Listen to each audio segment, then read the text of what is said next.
I'm Brittany Lewis with Forbes Breaking News. Senate Majority Whip Dick Durbin responded to last week's January 6th committee hearing on the Senate floor Monday. The primetime hearing largely focused on the 187 minutes between the conclusion of Trump's speech on the ellipse prior to the riot and his tweet telling his supporters to go home. Among the revelations were that Trump allegedly used that time to place calls to senators to urge them to delay the certification of the election.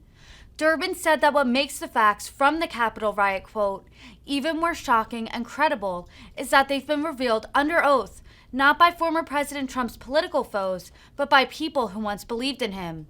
According to the committee, the next hearing will take place in September. Madam President, are we in a quorum call? No. Thank you.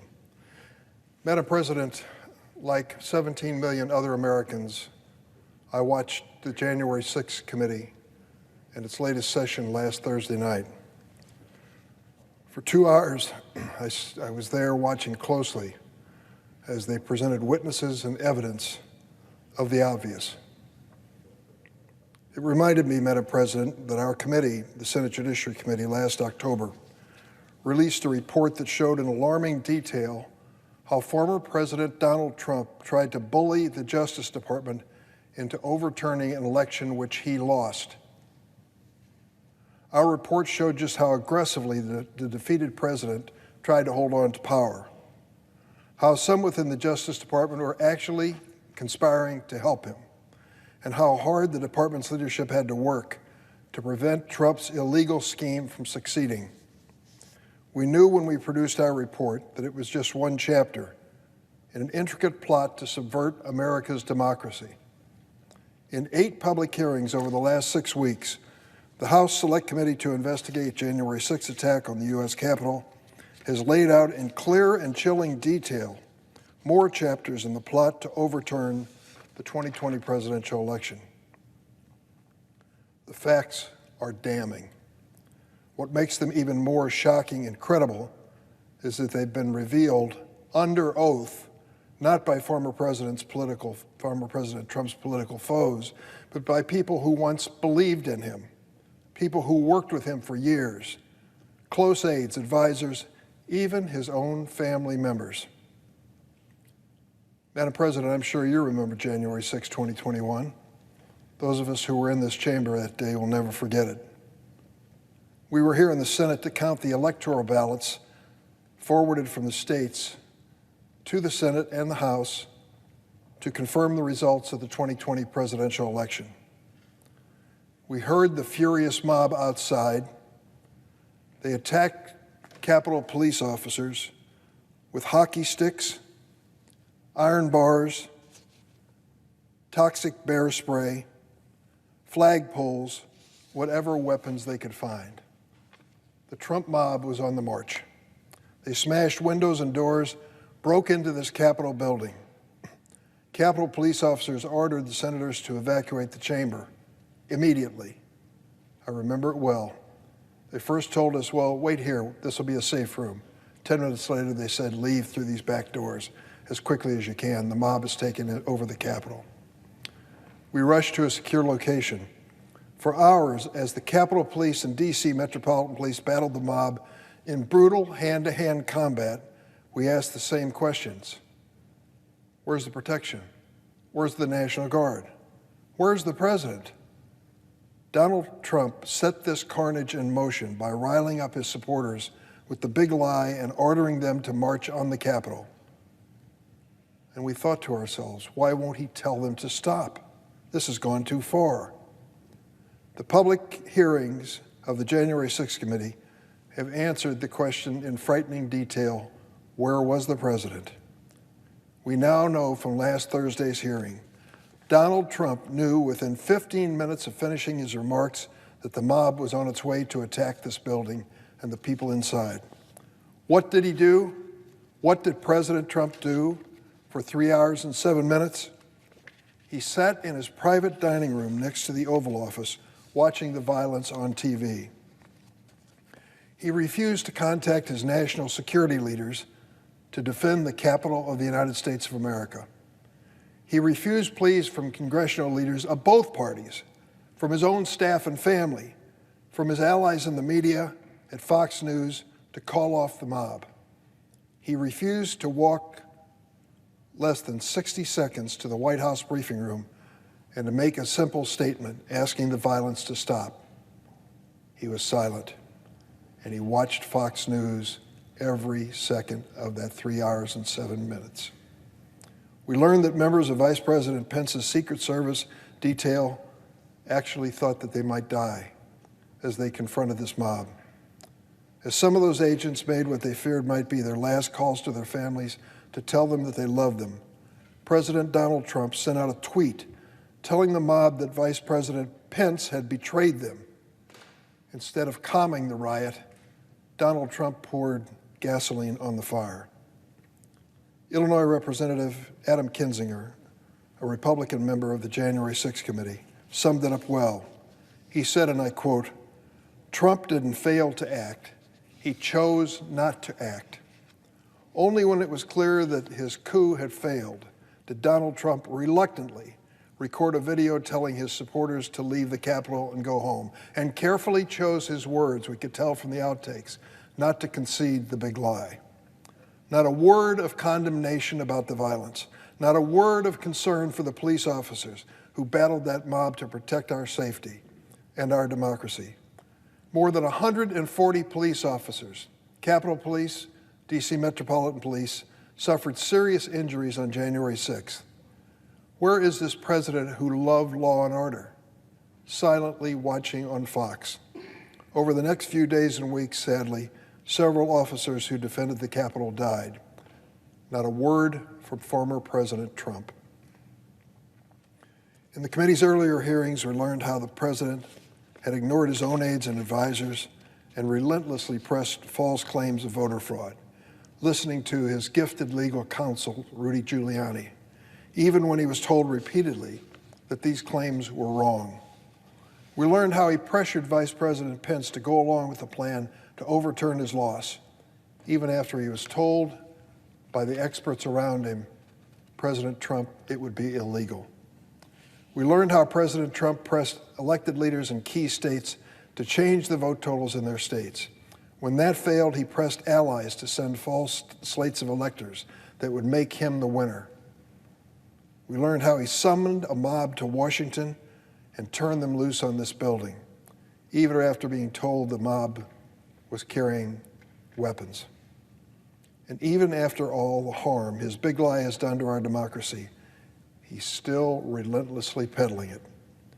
Outtakes aired by the House committee last week show that on the day of the insurrection, he still refused to say the election was over.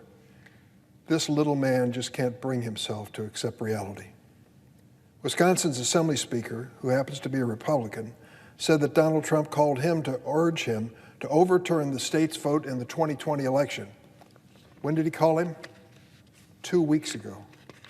He's still on a rampage.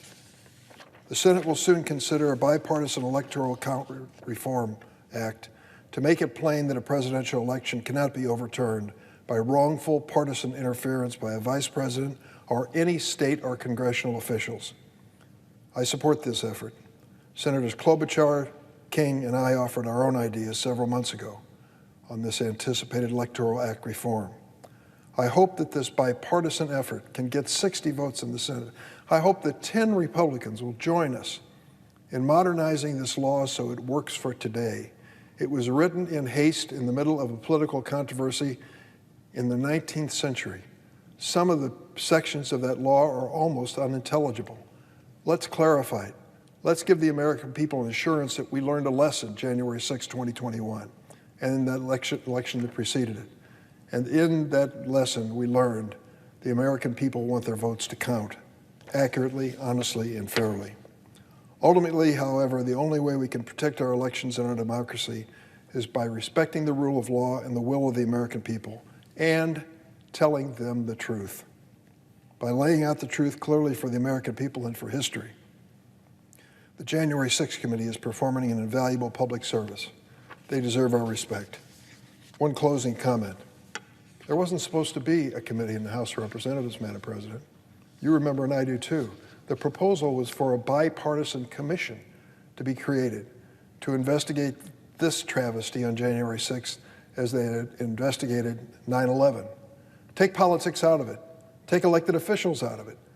Bring together people who are respected from across the political spectrum and get to the bottom of it. That proposal for a bipartisan commission was stopped by Republican leadership in the House and the Senate. After all of the statements they made, expressing outrage over January 6th, when it came time to appoint the commission, the bipartisan commission, they refused. There's only one conclusion you could draw. They don't want to face the truth. They don't want the truth to be on the record from a bipartisan commission. Luckily, in the House of Representatives, the January 6th committee has achieved that, and there's more to come. I might add, people say, well, why didn't the Senate Judiciary Committee take this on? It's a very valid question. And the difference is this. In order to issue a subpoena from the Senate Judiciary Committee in such a committee hearing, we need to have agreement from at least one Republican member of the committee. We had no assurance that that agreement would be offered. So I supported the January 6th committee in the House, and I'm glad that they've moved forward as they have. Madam President, I'd like to address a separate subject at a separate part in the record with unanimous consent. Without objection. Madam President, it was a month ago that the Dobbs decision was handed down on one of the most controversial issues in American politics, the issue of abortion and reproductive health. We know that Justice Alito's opinion, a 6-3 decision, overturned Roe versus Wade. And since then, we have been trying to sort out the impact of that decision on America. There are many things that have happened which have been shocking in the fact that they have called into question some of the things that we had accepted for 50 years as constitutionally guaranteed rights. Yes, there was a 10-year-old girl who was viciously raped and turned up pregnant in the state of Ohio. And yes, under the law in the state of Ohio, because she was 6 weeks and 3 days pregnant, she couldn't qualify for a procedure to terminate her pregnancy in the state of Ohio. She had to go to Indiana, the neighboring state. And there were those who disputed that it ever happened and denied that such a thing could occur, and it turned out they were wrong. It did happen. I was saddened to read that one of the leaders in the Right to Life movement said she should carry that baby to term, a 10-year-old girl. Madam President, I'm sure you've seen a lot of 10-year-old young people, and I've seen them too in my household and among my grandchildren. At that age, you're still questioning whether they could cross a busy street without help. And to think that someone would say she should carry that baby to term ignores her own health and ignores the reality of this situation. That's the kind of rhetoric we're hearing from people who are proposing a national ban on abortions. I was reading this morning an article in the New York Times, which I would ask consent to place in the record. Without objection. Madam President, I want to read this because it tells you the complications that have been created by what seemed like a very simple decision, overturning a previous Supreme Court case. This writer, Gina Kolata, wrote an article entitled "After Roe, Urgent Questions About Cancer Care." It was in this morning's New York Times. No, I'm sorry, it was in Sunday's New York Times, July 24th, 2022. I was struck by this article because it suggests the complexity of this issue and the real-world impact of the decision. And I quote it. In April of last year, Rachel Brown's oncologist called with bad news. At age 36, she had an aggressive form of breast cancer.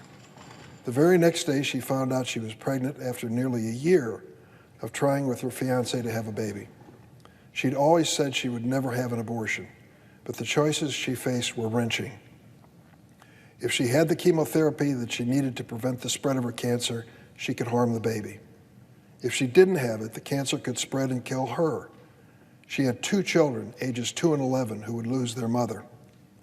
For Miss Brown and others in the unlucky sorority of women who receive a cancer diagnosis when they're pregnant, the Supreme Court decision in Dobbs ending the constitutional right to an abortion can seem like a slap in the face. If the life of a fetus is paramount, a pregnancy can mean a woman cannot get effective treatment for her cancer. 1 in 1,000 women who get pregnant each year are diagnosed with cancer, meaning thousands of women are facing serious, possibly fatal diseases while they're expecting a baby. Before the Supreme Court decision, a pregnant woman with cancer was already entering a world with tremendous unknowns, said Dr. Clifford Hudis the Chief Executive Officer of the American Society of Clinical Oncology. Now, not only the women, but also the doctors and hospitals that treat them are caught up in the added complications of an abortion ban. If a doctor can't give a drug without fear of damaging a fetus, is that going to compromise outcomes? Dr. Hudis asked. It's a whole new world. Cancer drugs are dangerous for fetuses in the first trimester.